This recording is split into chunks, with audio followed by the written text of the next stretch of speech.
Congress party అధికారంలోకి రావడానికి ఏదైతే మేనిఫెస్టో ఇంప్లిమెంటేషన్ అన్నారో ఆ మేనిఫెస్టో ఎక్కువగా మహిళలకి చాలా దగ్గరగా ఉన్న మేనిఫెస్టోగా కనిపించింది. ఉచిత బస్సు ఎక్కువగా మహిళలే అందులో ప్రయాణిస్తూ ఉంటారు, ఎక్కువగా యూటిలైజేషన్ ఆఫ్ ద పీపుల్ కూడా ఎక్కువ ఉమెన్ సెక్టారే ఉంటూ ఉంటుంది.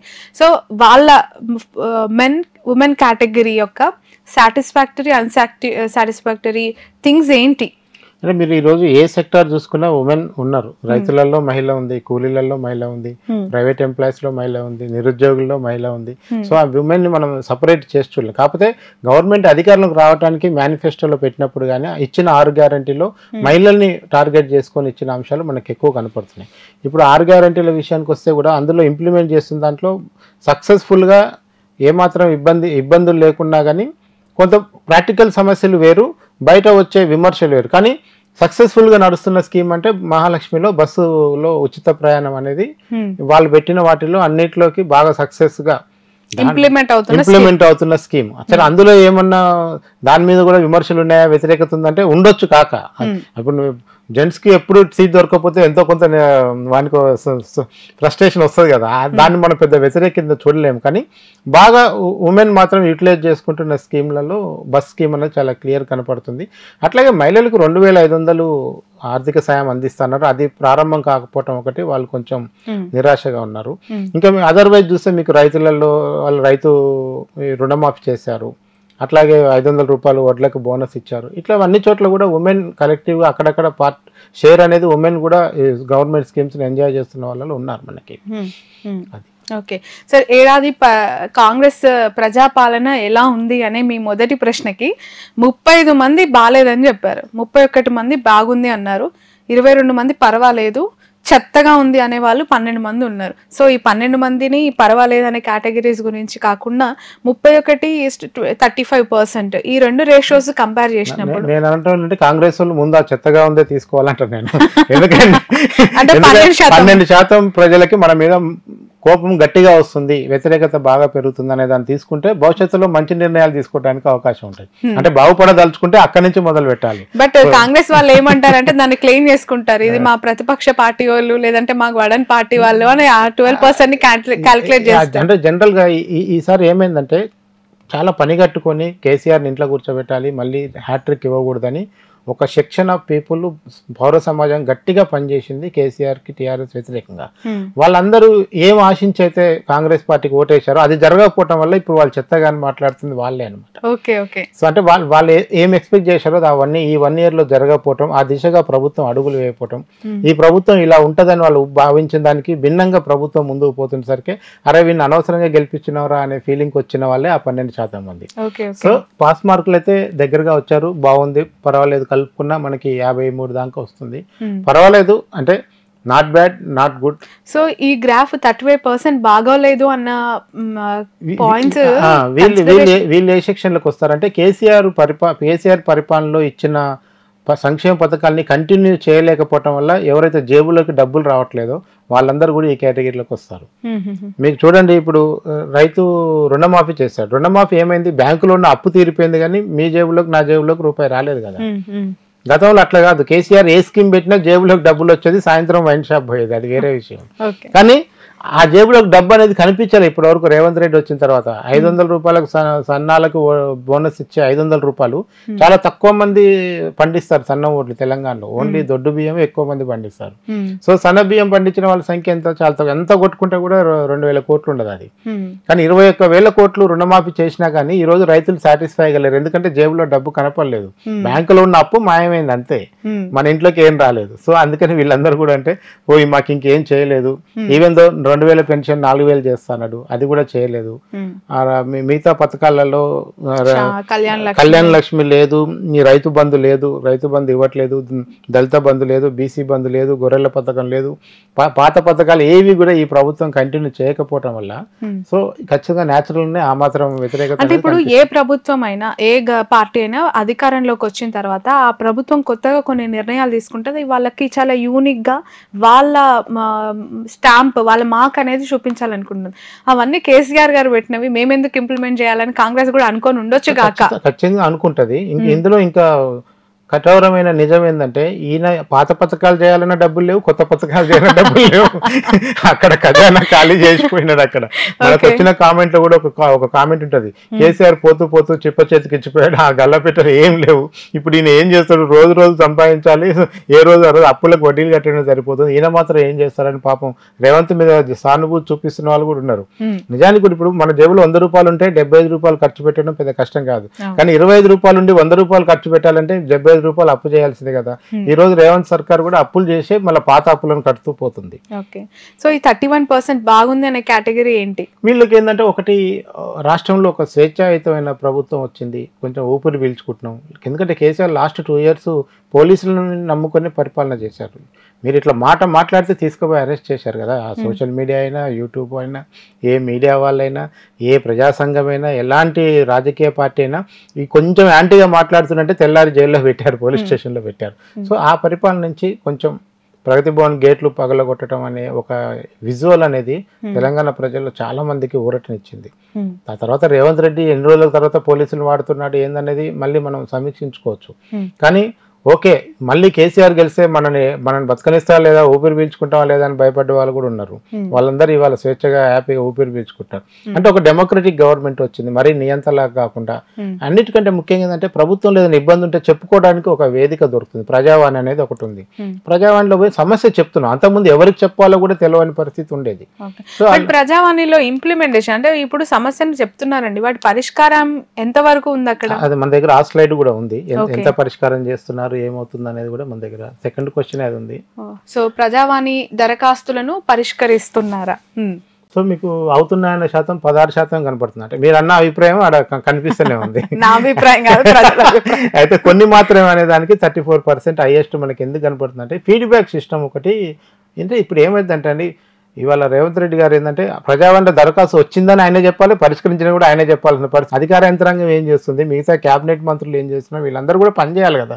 అన్ని రేవంత్ రెడ్డి చూసుకోవాలంటే కూడా సాధ్యం కాదు కదా. సరే, ఇక్కడ ఏమైందంటే ఫీడ్బ్యాక్ సిస్టమ్ లో కొంచెం లోపం ఉంది. అంటే మీరు అప్లికేషన్ ఇచ్చారు, మీ అప్లికేషన్ ఏ దశలో ఉందో మళ్ళీ మీకు వెనుక ఫీడ్బ్యాక్ రావట్లేదు. మీ పని అయ్యిందా కాలేదా, కాకపోవటానికి కారణం ఏంది, ఈ విషయాలన్నీ కూడా నేను కాగితం పెట్టేసి వస్తున్నా, మళ్ళీ నాకేమైందో తెలుస్తలేదు. దానివల్ల వీళ్ళందరూ కొంచెం దాని మీద యాంటీకి కనపడుతున్నారు. సో ఎంతో కొంత అయితే ఒక నా సమస్య ప్రభుత్వం దృష్టికి పోయిందని సాటిస్ఫై అవుతున్న లెవెల్ 16% ఉంది.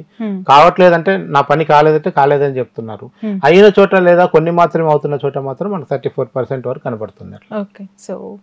ఓకే, సో కాంగ్రెస్ 6 గ్యారంటీలు అమలు అవుతున్నాయి అనుకుంటున్నారా? ఇదే చాలా చాలా ఇంపార్టెంట్ అండి. 1 year కాంగ్రెస్ గవర్నమెంట్, రేవంత్ రెడ్డి గారి మార్క్ గవర్నెన్స్ కి this is the one of the pillar question నిజంగానే. సో 62% మంది కొన్ని మాత్రమే అని చెప్తున్నారు. 6 గ్యారంటీలు వాళ్ళ మేనిఫెస్టో, వాళ్ళు ఏమంటారు ఇంకా బేబీ థింగ్ అని చెప్పాలి గవర్నమెంట్ లో. సో అంటే ఇప్పుడు ఈ 6 గ్యారంటీలో అండర్ గా 13 ఇష్యూస్ ఉన్నాయి. 13 ఇష్యూస్ లో ఈ గవర్నమెంట్ వచ్చిన ఈ 1 year లో 5 ఇష్యూస్ మాత్రమే అడ్రస్ చేశారు, అంటే ఇంప్లిమెంట్ చేశారు. మిగతా 8 ఇష్యూస్ ఇంకా ముట్టుకోలేదు. ముట్టుకోపోవడానికి కూడా కారణం కేవలం ఫైనాన్సే. ఆ ఫైనాన్స్ సమస్యల వల్లనే మిగతా 8 గ్యారంటీలు 8 అంశాలను కూడా ముట్టుకోలేకపోతున్నారు. ప్రధానంగా 500 సిలిండర్ ఒకటి, 200 రూపాయలు 200 యూనిట్ల కరెంటు బిల్లు ఒకటి, బస్సు పథకం ఒకటి, ఆరోగ్యశ్రీ పెంచడం ఒకటి, ఇట్లాంటి 4-5 అంశాలు ఇంప్లిమెంటేషన్ లోకి వచ్చాయి. సో ఇవి చేయాలంటే ఖచ్చితంగా ఇవన్నీ కూడా ఫైనాన్స్ తో ముడిపెట్టుకున్న అంశాలు కనుక బడ్జెట్ వస్తేనే పోతుంది. రేపు సంక్రాంతి నుంచి మనకు రైతు భరోసా ఒకటి స్టార్ట్ చేస్తా అంటున్నారు. అదొకటి జరిగితే కనుక మీకు రైతాంగం, గ్రామీణ ప్రాంతాల్లో ఉండే ప్రజలు ఎంతో కొంత అగ్రికల్చర్ సెక్టర్ వరకు దాని చుట్టూ ఉండే అనుబంధ పరిశ్రమ వాళ్ళు ఎంతో కొంత హ్యాపీ ఫీల్ అయ్యే అవకాశం కనపడుతుంది. ఓకే, సో ఈ 62% లో ఇంకా మీరు తెలుసుకున్న అంశాలు ఏంటండి? అంటే ఎస్పెషల్లీ ఏ ప్రభుత్వం అయినా వాళ్ళు మేనిఫెస్టోలో పెట్టిన అంశాలకు సంబంధించి చాలా పర్టికులర్ ఉంటారు. అదే గెలుపోటంలకు కారణం అవుతూ ఉంటుంది. సో ఈ ప్రభుత్వం గద్దెనెక్కడానికి ఆ మేనిఫెస్టోలోని 6 అనేది చాలా వైబ్రెంట్ ఫిగర్ యాక్చువల్ గా కాంగ్రెస్ కి. ప్రతి సంవత్సరం 6 అని చెప్పారు రేవంత్ రెడ్డి గారు, మరి ఇప్పుడు 62% వచ్చింది. అదే, ఎందుకంటే 6 గ్యారెంటీలు అమలు చేయడానికి ఉన్న ఏకైక అడ్డంకి ఫైనాన్సే. ఇక్కడ చేయకూడదని గవర్నమెంట్కి ఏం లేదు, ఎందుకు చేయాలన్న వ్యతిరేకత ప్రభుత్వంలో ఏం లేదు. వాళ్ళకున్న ఏంటంటే వాళ్ళ దగ్గర డబ్బులు లేవు. ఇప్పుడు ఈసారి రైతు రుణమాఫీ చేశారు ఈ 1 yearలో, నెక్స్ట్ ఇయర్కి రుణమాఫీ ఉండదు కనుక ఆ డబ్బులు తీసుకొచ్చి రైతు భరోసా కింద ఇచ్చే అవకాశం ఉంటుంది. ఆ తర్వాత మిగతా పథకాలను కూడా, అయితే నేను అనుకోవటం లాస్ట్ 2 yearsలో ఇవన్నీ కూడా ఇంప్లిమెంట్ అయ్యే అవకాశం ఉంటుంది. ఎందుకంటే మళ్ళీ ఎలక్షన్ ఇయర్ వచ్చినప్పుడు మనకు ఈ మేనిఫెస్టోని కంప్లీట్ చేయడానికి వాళ్ళు అప్పుడు ఒక టార్గెట్ పెట్టుకొని, ఇప్పుడు చేసినా జనం మర్చిపోతారనే ఐడియా వాళ్ళకు కూడా ఉంది. సో కాంగ్రెస్ 6 గ్యారెంటీలు అమలవుతున్నాయి అని చెప్పి వీళ్ళు చేసిన సర్వేలో 62% మంది కొన్ని మాత్రమే అమలవుతున్నాయి. మనకు కూడా తెలుసు ఓపెన్ గా ఈ రోజు బీఆర్ఎస్ ప్రధాన టార్గెట్ మేనిఫెస్టోలో అంశాలు మీరు ఫుల్ఫిల్ చేయట్లేదు, ఎప్పుడు చేస్తారని చెప్పి క్వశ్చన్ చేస్తోంది. ఫ్రీ బస్ అనేది అండ్ రైతు బంధుకు సంబంధించి అలాగే కొన్ని ఉద్యోగాలకు సంబంధించి వీటిని మాత్రం క్లెయిమ్ చేస్తున్నారు, కానీ మిగతా గ్యారంటీస్ కి సంబంధించి ఎక్కడ ఫోకస్ చేయట్లేదు, మాట్లాడట్లేదు. అండ్ 20% మంది కావు అని చాలా స్ట్రాంగ్ గా చెప్పారు, అది ఇక్కడ రెడ్ మార్క్ లో చూపించారు. అండ్ అవుతాయి అని నమ్మకంతో ఇంకా టైం ఉంది, ఇంకో 4 ఏళ్ల సమయం ఉంది, ఇప్పుడు జస్ట్ 1 year అయింది. 14% of Telangana population Congress party ఆ 6 గ్యారెంటీలు అమలు చేస్తుందని చెప్పారు. అండ్ కొన్ని మాత్రమే అమలు చేయగలదు అని 62 మంది చెప్తే అసలు కావు తెలియదు అని చెప్పి 4% మంది, అసలు కావు అని 20% మంది ఇక్కడ చెప్పడం జరిగింది. 4th పాయింట్ వీళ్ళు ఈ రీసెర్చ్ లో అలాగే ఈ స్ట్రాటజీకి సంబంధించిన కంపెనీ అడిగినప్పుడు 4th క్వశ్చన్ వచ్చేసి 200 యూనిట్ల లోపు వారికి 0 కరెంటు బిల్లు అమలవుతుందా అనేది చాలా ఇంపార్టెంట్ ఫ్యాక్టర్. మనందరికీ తెలుసు కేసీఆర్ గారు ఉన్నప్పుడు అసలు కరెంట్ ఫ్లక్చుయేషన్స్, కరెంట్ కట్స్ అనేవి అసలు లేవు, తెలంగాణలో చాలా నిరంతరంగా కొనసాగిందని వాళ్ళు చాలా సందర్భాల్లో చెప్పారు. బట్ ఇప్పుడు కరెంట్ పవర్ ఇష్యూస్ అనేది రాష్ట్రంలో చాలా పెద్ద ఇష్యూ, బీఆర్ఎస్ కూడా ప్రతి సందర్భంలో కౌంటర్ చేస్తుంది. సో దీనికి సంబంధించి 200 యూనిట్ల లోపు వారికి 0 కరెంట్ అమలవుతుందా లేదా అన్న ప్రశ్నకి కొంతమందికి అమలవుతుందని 55% చెప్పారండి. అంటే ఇందులో చిన్న విషయం ఏంటంటే ఆ రీడింగ్లో కొంచెం చిన్న ఇబ్బందులు వస్తున్నాయి. 200 యూనిట్ల లోపు ఉంటేనే మీకు అది స్కీమ్ వర్తింపు చేస్తారు. ఒక్కరోజు బిల్లు కలెక్ట్ చేసే వాళ్ళు లేటుగా వచ్చినా, కావాలని రాకపోయినా, లేదా కొంతమంది కోసం అటువైపు వచ్చిన 201 యూనిట్ వస్తే మీకు ఆ నెలకి ఇంప్లిమెంట్ కాదు. సో ఆ ప్రాబ్లమ్స్ ఉన్నాయి. కానీ గవర్నమెంట్ ఏం క్లెయిమ్ చేస్తుందంటే ఈ 34+50 80% పైగా 0 కరెంట్ బిల్ ఇస్తున్నామని గవర్నమెంట్ క్లెయిమ్ చేస్తుంది. కొంతమందికి ఒక నెల, కొంతమందికి వస్తే ఒక నెల, కొంతమందికి ఇబ్బంది అవుతుంది. అది ఓకే, రైట్. నెక్స్ట్, జీతాలు పెన్షన్లు సకాలంలో వస్తున్నాయా? ఇది చాలా చాలా పెద్ద క్వశ్చన్ అండి, నిజంగా ఇన్ డెప్త్ కూడా. ఇది మీరు ఎక్కువ ఎలాబరేట్ చేయాలి మాకు. వస్తున్నాయని 72 మంది ఏకంగా తీర్మానం చేశారు మీ సర్వే సంస్థలో. సో రావటం లేదు అని జస్ట్ 9%, ఒకేసారి రావటం అంటే విడతల వారికి వస్తుందని 5%, గతం కంటే నయం, ఇక్కడ ఇది మనం మాట్లాడాలి. 14% కేసీఆర్ గవర్నమెంట్ లో సకాలంలో జీతాలు వచ్చేవా రావా అన్న ప్రశ్నకి గతం కంటే నయం అని 14% మంది చెప్పారు. నిజంగానే ఇప్పుడు మీకు ప్రభుత్వ ఉద్యోగులకు కానీ, ప్రభుత్వం నుంచి రిటైర్ అయిన పెన్షన్దారులకు కానీ 5వ తేదీలోపు అన్ని శాలరీస్ కంప్లీట్ చేస్తున్నారు రేవంత్ రెడ్డి ప్రభుత్వం వచ్చిన కాంచి. సో ఎవరికి కూడా ఆగట్లేదు. ఎవరికి ఆగుతుందంటే మళ్ళీ ఆసరా పెన్షన్లకి, కాంట్రాక్ట్ ఎంప్లాయీస్ వాళ్ళకి మాత్రమే జీతాలు పెన్షన్లు అవుతున్నాయి తప్ప మిగతా వాళ్ళు ఎవరికి కూడా ఆగట్లేదు. అందుకే ప్రభుత్వ ఉద్యోగులు, గతంలో ప్రభుత్వ ఉద్యోగులకు కూడా విడతల వారికి ఇచ్చిన సందర్భం ఉంది కదా. సో ఆ రకంగా ఉంది. Right. So finally most important అండి ఇది, ఓటా చేసిన రీసెర్చ్ లో 6వ పాయింట్, ఎవరి పరిపాలన బాగుంది. ఎస్పెషలీ నిజంగానే పాత గవర్నమెంట్ కి కొత్త గవర్నమెంట్ కి కంపారిజన్ అనేది చేస్తారు. దట్టు 1 year తర్వాత అనేది ఒక ప్రోగ్రెస్ రిపోర్ట్ అనేది ఖచ్చితంగా ఉండాలి, ఏ సెక్టార్ అయినా. అది ఇంకా గవర్నమెంట్ లో చాలా ఎక్కువగా ఉంటుంటుంది. సో 44% మంది కేసీఆర్ గారి పరిపాలన బాగుంది అని చెప్పారు. ఎందుకు ఈ కంపారిజన్ వస్తుందంటే, కేసీఆర్ ఏం చేశాడో మాకు తెలియదండి, కానీ మాకు ఫుడ్ పెట్టాడు, మాకు పథకాలు ఇచ్చాడు, మా ఇంటికి డబ్బులు ఇచ్చాడు, మాకు ఆ స్కీమ్, మా ఇంట్లో 6 ఉంటే కనీసం 5 స్కీములు వచ్చాయి, ఇప్పుడు ఏ స్కీమ్ రావట్లేదు. సో రేవంత్ రెడ్డి కేసీఆర్ చాలా నయం ఈ విషయంలో మాట్లాడుతున్నారు. కానీ గవర్నమెంట్ ఏ ఉద్దేశంతో వచ్చింది? మీకు ఆశ్చర్యమైన విషయం ఏంటంటే, ఇది మాట్లాడే వాళ్ళందరికీ కూడా కేసీఆర్ అవినీతి చేశాడు, కేసీఆర్ తప్పులు చేశాడు అనే విషయం కూడా తెలుసు వాళ్ళకి. ఇది తెలిసి కూడా కేసీఆరే మంచోడని మాట్లాడుతున్నారు. ఎందుకంటే అల్టిమేట్ గా జేబులోకి డబ్బు అనేది కనిపించట్లేదు రేవంత్ రెడ్డి ప్రభుత్వం. కేసీఆర్ తినంది ఎవరండి భారతదేశంలో? మోడీ ఒక్కటి తినట్లేదు ఏమో, కానీ అందరు తింటున్నారని మాట్లాడుతున్నారు జనం. అందుకనే తినంది ఎవరు? అందరు తింటున్నారు. కేసీఆర్ తిన్నాడు కానీ మాకు పెట్టాడు, రేవంత్ రెడ్డి తింటుండో లేదో అర్థం కావట్లేదు, మాకైతే పెడతాడని మాట్లాడుతున్నారు. సో దానివల్ల ఏంటంటే జనరల్గానే ఒక 10 ఏళ్ళు ఒక ఉద్యమ పార్టీ ఉద్యమం చేసి వచ్చే అధికారం ఉంది కనుక ఆ పార్టీ యొక్క ముద్ర అనేది అంత ఈజీగా జనం నుంచి చేరిపోయడం కష్టము. అందుకనే జనానికి ఇప్పుడు కూడా కేసీఆర్ గుర్తొస్తున్నాడు అట్లా. ఓకే, బట్ ఈ ఫిగర్ అనేది 4 ఏళ్ల తర్వాత పోతుందంటారా? ఇది అది రేవంత్ రెడ్డి నెక్స్ట్ 4 years చేసే పెర్ఫార్మెన్స్ బట్టి ఉంటది. ఓకే, సో 35 మంది రేవంత్ రెడ్డి గారి పరిపాలన బాగుంది అని అన్నారు. వాళ్ళ పాజిటివ్స్ ఏంటి? వాళ్ళ పాజిటివ్స్ ఒకటి, గవర్నమెంట్ ఉన్న దాంట్లో కొన్ని విషయాలు ప్రతిసారి ఆర్థిక మంత్రి ముఖ్యమంత్రి ఇద్దరు ఏం చెప్తున్నారంటే, మా దగ్గర 0 నుంచి మొదలు పెట్టాము, ప్రతిరోజు 60 రూపాయలు అప్పు కట్టాలి, 30 రూపాయలు మీ జీతాలకు ఇవ్వాలి, ఇది మా పరిస్థితి. ఇలాంటి పరిస్థితిలో రాష్ట్రాన్ని మనకు అప్పచెప్పిపోయారు. మేము ఎలాంటి దుబారా ఖర్చులు చేయకుండా, అనవసరమైన ఖర్చులు చేయకుండా ఉన్నంతలో సర్దుకుంటూ ప్రభుత్వాన్ని 1 year నెట్టుకుంటూ వస్తున్నాము. ఇక ముందు ఆర్థిక వనరులు పెంచుకుంటూ, అప్పు అయితే చేయాల్సిందే, ఏ ప్రభుత్వమైనా ఆ ప్రభుత్వం చేయాల్సిందే చేస్తున్నారు. సో వీరు చెప్తున్న కొన్ని విషయాల పట్ల ఒక ఎలైట్ సెక్షన్ చాలా క్లియర్గా అర్థం చేసుకొని వాళ్ళకి కొంచెం సానుభూతిగా కనిపిస్తుంది మనకి. Okay, right. నెక్స్ట్, రేవంత్ ప్రభుత్వం 5 ఏళ్ళు ఉంటుందా? ఇది ఇంకా పెద్ద క్వశ్చన్. నిజంగానే స్టార్టింగ్ లో చాలా గందరగోళం ఉండే, ఇప్పుడు ఆ పరిస్థితి లేదు. జనం చాలా క్లియర్ గా ఉన్నారు. సో 67% మంది రేవంత్ రెడ్డి ప్రభుత్వం 5 ఏళ్ళు ఉంటుందని చాలా ఘంటాపదంగా చెప్పారు. రేవంత్ మారుస్తారు అని 9%. నిజంగానే సార్, ఈ 9% లో మారుస్తారు అనే మాట అయితే వినిపిస్తుంది. అధికారంలో కాంగ్రెస్ ఉండొచ్చు గాక, కానీ రేవంత్ రెడ్డి గారిని మారుస్తారు.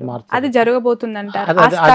అది నాకు తెలిసి నెల ఎక్స్పీరియన్స్ తోని ఈసారి రేవంత్ కనుక మారిస్తే కాంగ్రెస్ పార్టీ ప్రభుత్వమే కూలిపోయి మధ్యంతర ఎన్నికలు వస్తాయి. ఇంకో ముఖ్యమంత్రి వచ్చి పరిపాలించడం అయితే కష్టం. ఎందుకంటే అసలు ఈ ప్రభుత్వం వచ్చిందే రేవంత్ వల్ల, ఎవరికి ఇష్టం ఉన్నా లేకపోయినా ఆ కామెంట్. రేవంత్ లేకపోతే ఈసారి అధికారం వచ్చే అవకాశం కూడా లేదు. సో రేవంత్ కాంగ్రెస్ అధ్యక్షుడిగా అధికారం తీసుకొచ్చిన స్పీడ్ వల్లనే ఈ రోజు ప్రభుత్వం ఉన్నది. ఆ స్పీడ్ కంటిన్యూ చేస్తారా లేదనేది రేవంత్ చేతిలో ఉంది. అది ఓకే.